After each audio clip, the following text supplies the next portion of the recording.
4110 Kodandaram. Sir, I put the question. Honorable Minister. Sir గౌరవ chairman గారు ముందుగా కృతజ్ఞత తెలియజేసుకుంటూ, ఎందుకంటే సార్ మా కాన్స్టిట్యూన్సీకి సంబంధించిన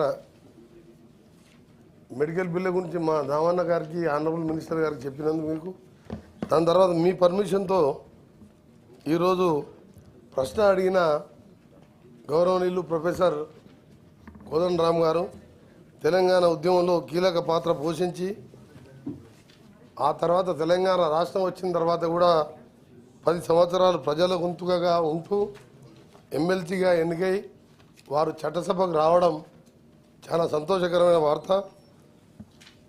వారితో కలిసి సాగరహారం కానీ, సకల జనుల సమ్మె కానీ, మిలియన్ మార్చ్ కానీ ప్రతి ప్రోగ్రాంతో కూడా వారితో కలిసి నేను పాల్గొనే అవకాశం రావడం, మేమందరం కూడా తెలంగాణ ఉద్యమంలో ఉండడం. ప్రొఫెసర్ జయశంకర్ తర్వాత ప్రతి గ్రామం తిరిగి తెలంగాణ ఆవశ్యకతను చెప్పిన వారెవరైనా ఉన్నారంటే వారు ప్రొఫెసర్ కోదండరామ్ గారు. ఆ సకల జనుల ఆశలు చూసిన తర్వాతనే కాంగ్రెస్ పార్టీ తెలంగాణ ఇవ్వడం జరిగింది. అందుకనే చైర్మన్ గారు పర్మిషన్ అడిగే చెప్తున్నాను, మీ పర్మిషన్ అవసరం లేదు. ఎందుకంటే మొదటిసారి వారు వచ్చాను, మొదటిసారి నేను కౌన్సిల్లో వచ్చాను. వారు కాదంటారా? వారు గ్రామం తండా తిరగలేదంటారా? వారు తెలంగాణ ఉద్యమకారులు మీరు ఎవరైనా కాదని మీరు అంటారా? మంత్రి గారు, నేను మీ పర్మిషన్ అడిగాను. మంత్రి గారు ఒక నిమిషం. కోదండరామ్ గారి గురించి కానీ, కేసీఆర్ గురించి కానీ, మీ గురించి కానీ మీరు రాజీనామా చేసినారు. మీ అందరి చరిత్ర తెలంగాణ సాధనలో మీ అందరిది గొప్పతనం ఉన్నది, దాంట్లో ఎవరికి అనుమానం లేదు. కాబట్టి మీ అందరికి కూడా తెలియజేస్తున్నారు. నేను వారు ఎన్నికైన తర్వాత వారు ఎన్నికైన తర్వాత మొదటిసారి చట్టసభలో కలుపుకున్నాం. అది కూడా పెద్దల సభలో. అది కూడా మీ పర్మిషన్ తిని అడిగినప్పుడు సభ్యులు బాధపడాల్సిన అవసరం లేదు. ఎందుకంటే నేను వాళ్ళు బాధపడుతున్నారు అధ్యక్ష.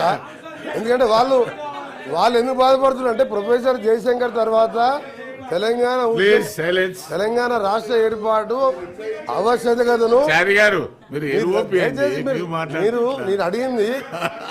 నేను మా గౌరవ చైర్మన్ గారి తెలంగాణ ఉద్యమకారునిగా చైర్మన్ గారి అనుమతితో ఒకటే నిమిషం చెప్తాను.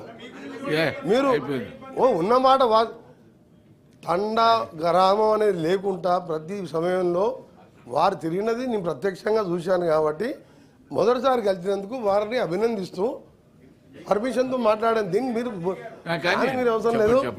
అలాంటి ప్రొఫెసర్ జయశంకర్ మన కోదండరామ్ గారి ప్రశ్న వేయడం, దానికి నేను సమాధానం చెప్పడం తెలంగాణ ఉద్యమకారునిగా కొద్దిగా భావోద్వేగంతో పాటు చాలా సంతోషం వ్యక్తం చేస్తున్నాను. దానికి మీరు బాధపడేది అవసరం లేదు. మీ దాంట్లో కూడా ఒకరిద్దరు తెలంగాణ ఉద్యమం చేసి ఉండొచ్చు, అని నేనేం అనుకోను. సార్ మొదటి ప్రశ్నకు వాస్తవమే సార్. రెండో ప్రశ్నకు చర్యలు తీసుకుంటున్నాం.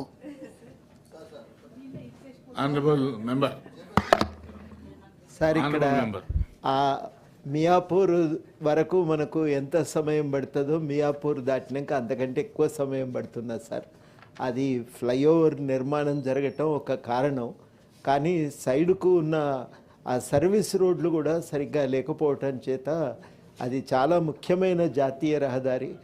చాలా ప్రయాణికులు ఇబ్బంది పడుతున్నారు. దానికి తోడు ఆ హైవే నుంచి అమీన్పూర్ వెళ్ళే తొవ్వైతే ఇంకా అధ్వానంగా ఉంది. ఆ సైడ్ రోడ్లు కూడా అధ్వానంగా ఉండటంతో మెయిన్ రోడ్డు మీద ట్రాఫిక్ కారణమవుతున్నాయి.